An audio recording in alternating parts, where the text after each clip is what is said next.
क्या आप जानते हैं कि रूस और यूरोप के बीच ऊर्जा का खेल सिर्फ एक व्यापार नहीं था, बल्कि यह पूरी दुनिया की राजनीति और अर्थव्यवस्था को प्रभावित करता है। एक समय था जब रूस यूरोप के लिए ऊर्जा का सबसे बड़ा स्रोत था, लेकिन अब यही ऊर्जा एक हथियार बन गई है। यूरोप के देश, जिनके लिए रूस से आने वाली गैस जीवन रेखा थी, आज संघर्ष कर रहे हैं। और यही संघर्ष न केवल यूरोपीय यूनियन बल्कि पूरी दुनिया को प्रभावित कर रहा है। आज इस वीडियो में हम जानेंगे कि रूस और यूरोप के बीच ऊर्जा संकट की कहानी क्या है, कैसे यह संकट उत्पन्न हुआ और इसके कारण यूरोप की ऊर्जा नीति में क्या बड़े बदलाव आए हैं। इस वीडियो को अंत तक देखें, क्योंकि इस संकट के पीछे की सच्चाई और इसके भविष्य की ओर देखना बहुत जरूरी है। रूस और यूरोप के बीच ऊर्जा संबंधों की कहानी 1960 के दशक से शुरू होती है। उस समय यूरोप की ऊर्जा जरूरतों को पूरा करने के लिए रूस पर निर्भरता बढ़ी। लेकिन 2022 में रूस ने यूक्रेन पर आक्रमण किया और यह हर चीज को बदल दिया। यूरोपीय यूनियन, जो अपने गैस के 40% आपूर्ति रूस से प्राप्त करता था, अचानक खुद को एक ऊर्जा संकट में फंसा हुआ पाया। रूस ने यूरोप पर दबाव डालने के लिए अपनी गैस आपूर्ति घटाना शुरू कर दिया और यूरोपीय देशों को इस संकट का सामना करना पड़ा। अब यूरोप के पास दो रास्ते थे, एक तो रूस से गैस आयात घटाना और दूसरी ओर वैकल्पिक ऊर्जा स्रोतों की तलाश करना। यूरोपीय देशों ने अमेरिका और कतर से एलएनजी आयात बढ़ाने के साथ साथ रिन्यूएबल एनर्जी स्रोतों पर निवेश करना शुरू किया। लेकिन ये समाधान तुरंत प्रभावी नहीं हो सकते थे और यूरोप को बहुत बड़ा आर्थिक नुकसान हुआ। रूस ने अपने ऊर्जा को एक कड़े राजनीतिक औजार के रूप में इस्तेमाल करना शुरू कर दिया। उसने नॉर्ड स्ट्रीम 1 और नॉर्ड स्ट्रीम 2 जैसी महत्वपूर्ण गैस पाइपलाइनों से गैस की आपूर्ति में कटौती कर दी। रूस ने उन देशों को गैस देना बंद कर दिया जिन्होंने रूबल में भुगतान करने से इनकार किया। इस निर्णय के परिणाम स्वरूप यूरोप में गैस की कीमतें तेजी से बढ़ने लगीं। इस दौरान यूरोपीय देशों ने तत्काल उपाय किए। अमेरिका और कतर से लिक्विफाइड नेचुरल गैस एलएनजी आयात बढ़ा दिया गया और अक्षय ऊर्जा जैसे सौर और पवन ऊर्जा में निवेश बढ़ाया गया।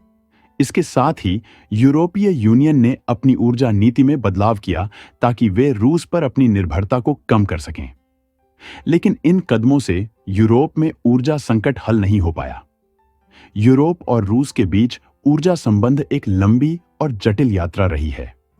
1980 के दशक तक रूस ने पश्चिमी यूरोप को उसकी गैस की आपूर्ति का लगभग 30% प्रदान किया था। यह संबंध समय के साथ और गहरा हुआ और यूरोपीय देशों ने रूस से अपनी ऊर्जा जरूरतों को पूरा करने के लिए बड़े पैमाने पर समझौते किए। यह सिलसिला तब तक चलता रहा जब तक कि 2014 में रूस ने क्रीमिया पर कब्जा नहीं कर लिया। उसके बाद यूरोपीय देशों ने रूस पर प्रतिबंध लगाए, लेकिन ऊर्जा संबंधों में कोई ठोस बदलाव नहीं आया। यूरोपीय देशों के लिए रूस से ऊर्जा की आपूर्ति जीवन रेखा जैसी थी। लेकिन जैसे जैसे राजनीतिक स्थिति बदली, वैसे वैसे यूरोप और रूस के बीच ऊर्जा संबंधों में भी तनाव बढ़ने लगा। यह संबंध इतनी गहरे थे कि इसे पॉलिटिक्स ऑफ पाइपलाइंस कहा जाता था। लेकिन 2022 में रूस का यूक्रेन पर हमला इस रिश्ते के अंत का कारण बना। रूस के यूक्रेन पर हमले के बाद यूरोपीय यूनियन ने रूस पर ऊर्जा प्रतिबंधों की एक कड़ी श्रृंखला लागू कर दी। यूरोपीय देशों ने अपनी गैस आयात नीति में बदलाव किया और रूस से गैस आयात को लगभग 87% तक घटा दिया। लेकिन इस निर्णय ने यूरोप को एक नई ऊर्जा समस्या में डाल दिया। गैस की कीमतें आसमान छूने लगीं और यूरोपीय देशों को ऊर्जा की भारी कमी का सामना करना पड़ा। उद्योगों की उत्पादन लागत बढ़ी और आम नागरिकों के बिजली बिलों में भी भारी वृद्धि हुई। इसके बावजूद यूरोपीय देशों ने ऊर्जा के वैकल्पिक स्रोतों की ओर रुख किया और गैस की आपूर्ति को स्थिर करने की कोशिश की। हाल ही में रूस ने ऑस्ट्रिया को गैस आपूर्ति पूरी तरह से बंद कर दी, जिससे यूरोप में गैस संकट और भी गहरा गया। यह निर्णय यूरोपीय देशों के लिए एक बड़ा झटका था, क्योंकि ऑस्ट्रिया, जो रूस से गैस की आपूर्ति पर काफी हद तक निर्भर था, अब एक अप्रत्याशित संकट का सामना कर रहा था। रूस से गैस आयात की यह कटौती न केवल ऑस्ट्रिया बल्कि पूरे यूरोप के ऊर्जा बाजार पर गहरा प्रभाव डाल रही है। रूस ऑस्ट्रिया गैस आपूर्ति का रिश्ता लंबे समय से कायम था और यह रिश्ता दोनों देशों के लिए लाभकारी था।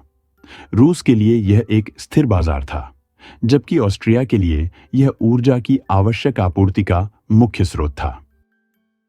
ऑस्ट्रिया ने रूस से गैस की आपूर्ति को स्थिर बनाए रखने के लिए कई सालों तक अपनी ऊर्जा नीति का निर्माण किया था और अब इस आपूर्ति का अचानक रुक जाना देश के लिए एक अप्रत्याशित चुनौती बन गया। रूस के इस कदम ने यूरोपीय देशों के लिए ऊर्जा संकट को और बढ़ा दिया, क्योंकि यूरोप के कई अन्य देशों को भी अब रूस से गैस आयात में कठिनाई का सामना करना पड़ रहा था।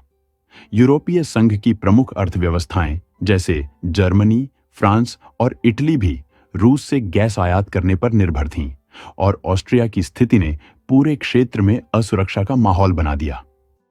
इस फैसले ने न केवल गैस की आपूर्ति के मामले में संकट पैदा किया, बल्कि यूरोपीय देशों के ऊर्जा बाजार की संरचना को भी गहरे स्तर पर प्रभावित किया। रूस से गैस आपूर्ति में कमी आने के बाद यूरोप ने अपनी ऊर्जा आपूर्ति के लिए अन्य संभावित स्रोतों की तलाश शुरू कर दी है और इनमें चीन और भारत जैसे देश महत्वपूर्ण भूमिका निभा सकते हैं। दोनों देश ऊर्जा के प्रमुख उपभोक्ता हैं और उनके पास खुद की गैस आपूर्ति और उत्पादन के संसाधन भी हैं, जो यूरोप के लिए एक वैकल्पिक मार्ग हो सकते हैं। हालांकि इन देशों से गैस आपूर्ति की संभावनाओं पर विचार करते वक्त कुछ प्रमुख चुनौतियां भी सामने आती हैं, जिन्हें नजरअंदाज नहीं किया जा सकता। चीन, जो दुनिया की सबसे बड़ी ऊर्जा उपभोक्ता अर्थव्यवस्थाओं में से एक है, ने लंबे समय से अपने ऊर्जा स्रोतों में विविधता लाने का प्रयास किया है। चीन ने अपने प्राकृतिक गैस की आपूर्ति को बढ़ाने के लिए मध्य एशिया, रूस और अफ्रीका से गैस आयात बढ़ाया है। चीन के पास गैस के बड़े भंडार हैं और वह निरंतर गैस के लिए नए स्रोतों की तलाश कर रहा है, जिससे यूरोप के लिए यह एक संभावित आपूर्तिकर्ता बन सकता है। चीन की अपनी जरूरतें और आंतरिक मांग अत्यधिक हैं, जिसके कारण वह अपनी गैस आपूर्ति को पहले अपनी घरेलू जरूरतों के लिए प्राथमिकता देता है। यही कारण है कि यूरोप को चीन से गैस आपूर्ति पर अधिक निर्भर रहना चुनौतीपूर्ण हो सकता है। इसके अलावा चीन की ऊर्जा नीति और विदेशी व्यापार नीति भी यूरोप के लिए गैस आपूर्ति में स्थिरता की गारंटी नहीं देती। वहीं भारत भी एक अन्य संभावित गैस आपूर्तिकर्ता के रूप में उभर सकता है। भारत ने हाल के वर्षों में अपने ऊर्जा संसाधनों का विस्तार किया है और वह अब प्राकृतिक गैस के उत्पादन में एक बड़ा खिलाड़ी बन चुका है। भारत ने एलएनजी, लिक्विफाइड नेचुरल गैस के आयात में भारी वृद्धि की है, खासकर कतर और अमेरिका से। हालांकि भारत की गैस आपूर्ति का अधिकांश हिस्सा आंतरिक उपयोग और घरेलू ऊर्जा मांग को पूरा करने के लिए प्रयोग होता है। इसके बावजूद भारत ने गैस के निर्यात के अवसरों की तलाश शुरू कर दी है और उसके पास एक्सपोर्ट क्षमता बढ़ाने के लिए योजनाएं हैं। लेकिन यूरोप के लिए एक स्थिर और बड़ी मात्रा में गैस आपूर्ति के रूप में भारत की भूमिका भी सीमित हो सकती है, क्योंकि भारत की घरेलू मांग और विकास की गति को देखते हुए वह अपनी गैस को यूरोप को निर्यात करने के लिए कम उपलब्ध करवा सकता है। इन दोनों देशों के अलावा यूरोप को गैस की आपूर्ति बढ़ाने के लिए मध्य एशिया, अफ्रीका और मध्य पूर्व जैसे अन्य क्षेत्रों में भी अपनी आपूर्ति श्रृंखलाओं को मजबूत करने की आवश्यकता है। चीन और भारत, जिनकी ऊर्जा नीतियां और प्राथमिकताएं उनकी घरेलू जरूरतों के अनुरूप अधिक केंद्रित हैं, यूरोप को ऊर्जा संकट से उबारने के लिए स्थिर और दीर्घकालिक समाधान प्रदान करना मुश्किल हो सकता है। यूरोप के पास गैस आपूर्ति के लिए अन्य विकल्प हो सकते हैं, लेकिन इन विकल्पों के साथ आने वाली चुनौतियां भी काफी हैं। यह संकट यूरोपीय देशों के लिए एक लंबी यात्रा है, जहां उन्हें न केवल ऊर्जा संकट का समाधान खोजना है, बल्कि पर्यावरणीय लक्ष्यों को भी ध्यान में रखना होगा। यूरोप और रूस के बीच ऊर्जा संकट एक महत्वपूर्ण मोड़ पर है। यूरोपीय देशों के लिए यह समय अत्यधिक चुनौतीपूर्ण है। उन्हें अब न केवल अपनी ऊर्जा आपूर्ति को स्थिर करने के लिए नए रास्ते ढूंढने हैं, बल्कि अपनी नीति में स्थिरता और दूरदृष्टि लानी होगी।